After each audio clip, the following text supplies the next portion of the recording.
ભગવાનના નામમાં અપાર શ્રદ્ધા, એ જ ભક્ત પ્રહલાદની કથા છે. વરા અવતારથી હિરણ્યાક્ષ મરાયો છે. માતા દિતિ હિરણ્યકશ્યપુને શાંત કરે છે.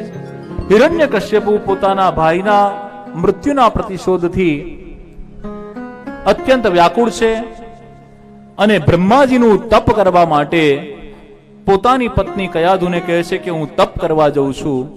મહેલમાંથી નીકળે છે. હિરણ્યકશ્યપુ તપ કરવા માટે નીકળ્યો અને હિરણ્યકશ્યપને બહાર એક સુક, એક પોપટ નારાયણ નારાયણ નામ બોલતો સંભળાયો. હિરણ્યકશ્યપને થયું કે અપસુકન થયા. જેને મારવા માટે હું બ્રહ્માજીને પ્રસન્ન કરવા માટે, વરદાન મેળવવા માટે જઉં છું, એ મારા શત્રુનું નામ પોપટ બોલ્યો. હિરણ્યકશ્યપ અડધેથી પાછો વળી ગયો. કયાધુ પૂછે છે કે તમે તો તપ કરવા જવાના હતા, હજારો વર્ષોએ આવવાના હતા, કેમ પાછા આવી ગયા? તો કહે છે જવા દે, એક માર્ગમાં પોપટ મળ્યો અને એ સુખ મારા શત્રુનું નામ બોલતો હતો. કયાધુને ખબર પડી ગઈ કે કયા શત્રુનું નામ બોલતો હતો. કયાધુ યુક્તિપૂર્વક હિરણ્યકશ્યપુ પાસે ભગવદ નામ સ્મરણ કરાવે છે. અરે પોપટ કઈ નામ બોલતો હશે? હિરણ્યકશ્યપ કહે છે હા હા બોલતો હતો. કોનું નામ? મારા શત્રુનું નામ, જેણે મારા ભાઈને માર્યો. અને નામ તો શું બોલતો હતો પોપટ? તો કે છે નારાયણ નારાયણ નારાયણ. હિરણ્યકશ્યપુ 3 વખત નારાયણ નારાયણ નામ બોલ્યો. કયાધુને સારા દિવસો રહ્યા. કયાધુને ઈચ્છિત સમયે પ્રસવ થાય એવું વરદાન મળ્યું. એના એ દિવસોમાં નારદજીનો સત્સંગ કયાધુને પ્રાપ્ત થયો. હિરણ્યકશ્યપુએ બ્રહ્માજીનું તપ કર્યું. બ્રહ્માજી પ્રસન્ન થયા. હિરણ્યકશ્યપ તારી ભક્તિથી પ્રસન્ન છું, વરદાન માંગ, શું આપું? તો કહે છે કે હું અજો અમર રહું.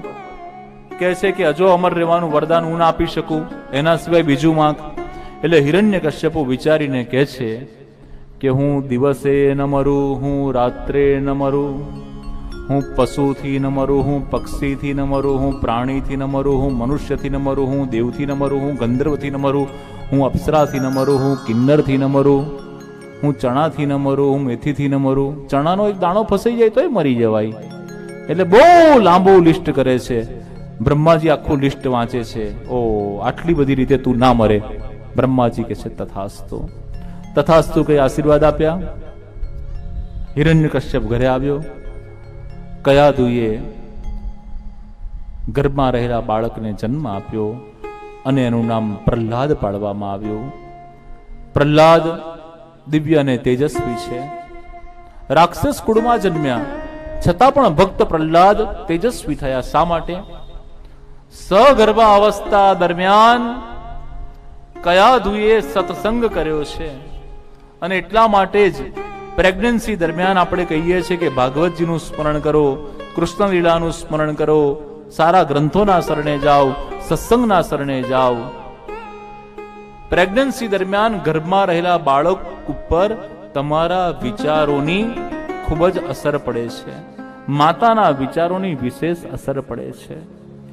એટલે માતાઓએ ખાસ સગર્ભા અવસ્થા દરમિયાન આચાર, વિચાર અને વ્યવહાર ઉપર કાળજી રાખવી જરૂરી છે.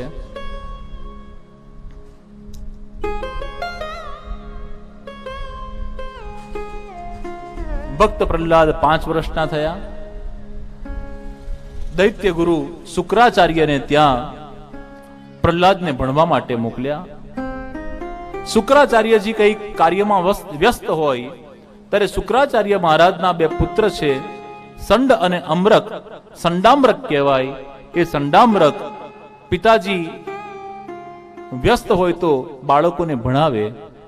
ભક્ત પ્રહલાદ 5 વર્ષના કહે છે કે સંડામરક મને પણ ભણાવો દો ને. અને સંડામરક ઉભા થાય અને સંડામરક પછી બધા શિષ્યોને બેસાડે. ભક્ત પ્રહલાદ ભણાવે. પ્રહલાદ ભણાવે રાધે કૃષ્ણ ગોવિંદ. પ્રહલાદ ભણાવે રાધે કૃષ્ણ ગોવિંદ. સૌ ભક્તો ભણે રાધે કૃષ્ણ ગોવિંદ. સૌ ભક્તો ભણે રાધે કૃષ્ણ ગોવિંદ. પ્રહલાદ તને આ નામ કોણે શીખવાડ્યું? રાધે કૃષ્ણ ગોવિંદ. અહીંયા આવું ન બોલાય, આ તારા પિતાના શત્રુ છે. રાધે કૃષ્ણ ગોવિંદ, રાધે કૃષ્ણ ગોવિંદ તને કોણે શીખવાડ્યું? અરે આ તો હું માના પેટમાં હતો ને ત્યારથી ભણીને આવ્યો છું, તમે બધા બોલો ને. અને ભક્ત પ્રહલાદ ખૂબ ભાવથી બધાને ધૂન કરાવતા. राध बनावे राधे कृष्ण गोविंद, तालियों के साथ राध बनावे राधे कृष्ण गोविंद, सब भक्त बने राधे कृष्ण गोविंद, सब भक्त बने राधे कृष्ण गोविंद, प्रहलाद बनावे राधे कृष्ण गोविंद, प्रहलाद बनावे राधे कृष्ण गोविंद। શુક્રાચાર્ય ગુરુદેવને ખબર પડી, હિરણ્યકશ્યપુને સૂચિત કર્યા કે તમારો પુત્ર અમે શીખવાડતા નથી છતાં પણ તમારા શત્રુનું નામ બોલે છે. હિરણ્યકશ્યપુ ધુઆ પુઆ થઈને આવ્યો, દીકરાને કહ્યું કે દીકરા તું આ કોનું નામ બોલી રહ્યો છે? તને આ કોણે શીખવાડ્યું? ભક્ત પ્રહલાદ કહે છે પિતાજી તમે પણ બોલો ને રાધે કૃષ્ણ ગોવિંદ. અરે મને તો આ મંત્ર બોલવાનું કે છે, આ મારો શત્રુ છે. તારે જો કોઈ બોલવું જ હોય તો હિરણ્યકશ્યપુનો જય જયકાર બોલ, તું મારો જય જયકાર કર, આ રાધે કૃષ્ણનો જય જયકાર ન કર. અરે પિતાજી એ તમારો અને મારો પણ પિતા છે, તમે પણ બોલો રાધે કૃષ્ણ ગોવિંદ, રાધે કૃષ્ણ ગોવિંદ, રાધે કૃષ્ણ ગોવિંદ. હિરણ્યકશ્યપુ ધુઆ પુઆ થયો, ડુંગર ઉપરથી નીચે છોડ્યો. પ્રહલાદનો વાળ પણ વાકુ ન વળ્યો. એને ઝેર મારી અને ઝેરથી સર્પદંશથી મૃત્યુદંડ આપવાનો પ્રયત્ન કર્યો, એનો વાળ પણ વાકો ન થયો. પાણીમાં ડુબાડવાનો પ્રયત્ન કર્યો, ભક્ત પ્રહલાદનો વાળ પણ વાકો ન વળ્યો.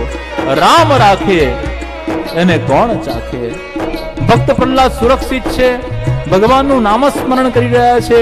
હિરણ્યકશ્યપુ ચિંતિત છે. બેન હોલિકા આવી, ભાઈ લગીરે ચિંતા ન કરો, મારી પાસે વરદાન છે, હું વસ્ત્ર ઢાંકીને બેસીશ, અગ્નિની જ્વાળા મને સુરક્ષિત રાખશે અને પ્રહલાદ બળીને ભસ્મ થશે. હોળિકાએ ફૈબાએ ભક્ત પ્રહલાદને ખોળામાં લીધો, વરદાનનું વસ્ત્ર ધારણ કર્યું, લાકડા ગોઠવાયા, છાણા ગોઠવાયા અને હોળી પ્રગટાવવામાં આવી.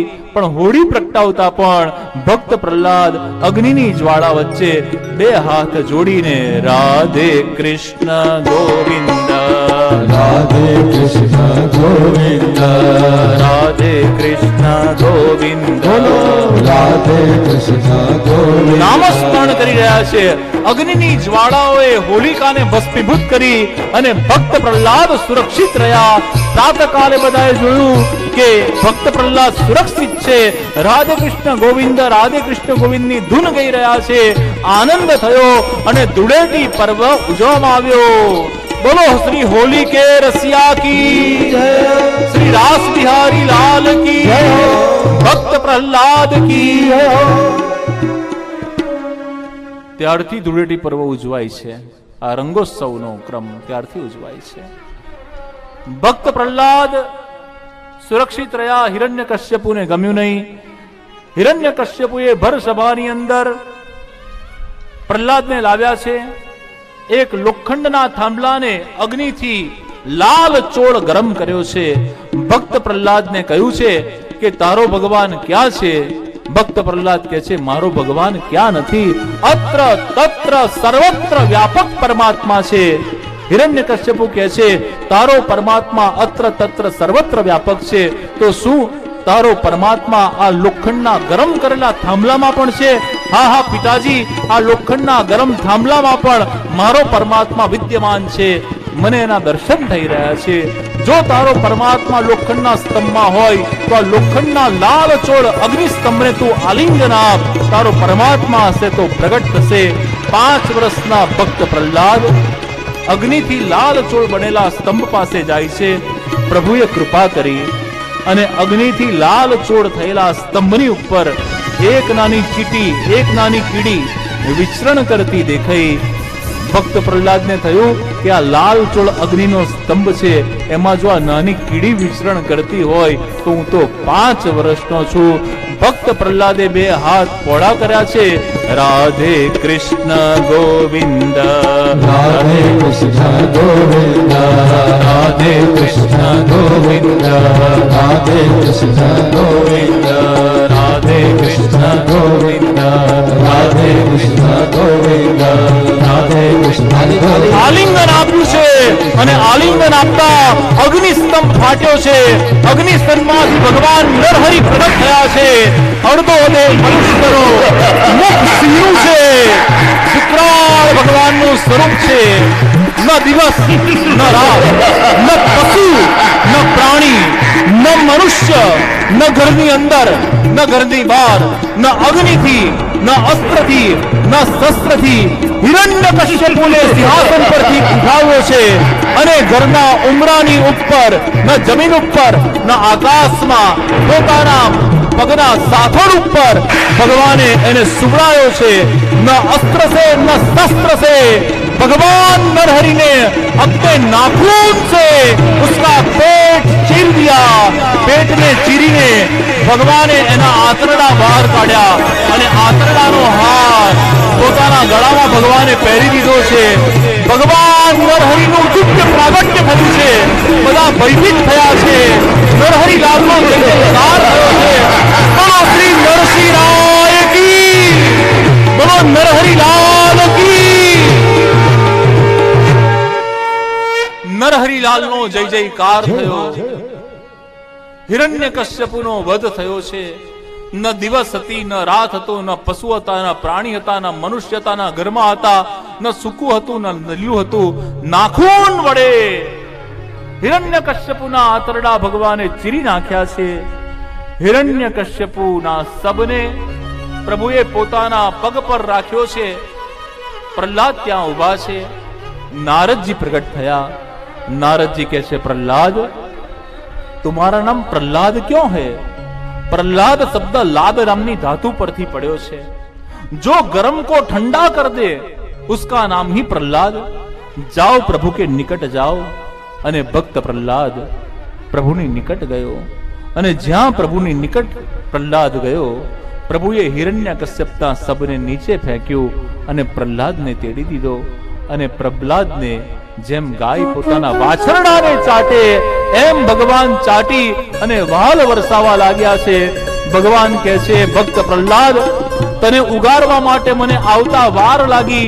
5 વર્ષ સુધી તારે કષ્ટ સહન કરવા પડ્યા. ડુંગર પરથી પડવું પડ્યું, અગ્નિની જ્વાળામાં તારે ચેતવાવું પડ્યું, તારે જળદુગામાં સંકટમાંથી બહાર આવવું પડ્યું, સર્પદંશના કષ્ટમાંથી બહાર આવવું પડ્યું. મને ક્ષમા કરજે કે મને તને ઉગારવામાં આવતા વિલંબ થયો. ભગવાન ભક્તની ક્ષમા માંગે છે. ભક્ત પ્રહલાદે 2 હાથ જોડ્યા છે અને ભક્ત પ્રહલાદે ભગવાનની અદ્ભુત સ્તુતિ કરી છે. ભક્તે ભગવાનની સ્તુતિ કરી. પ્રહલાદજીની સ્તુતિ બહુ દિવ્ય છે.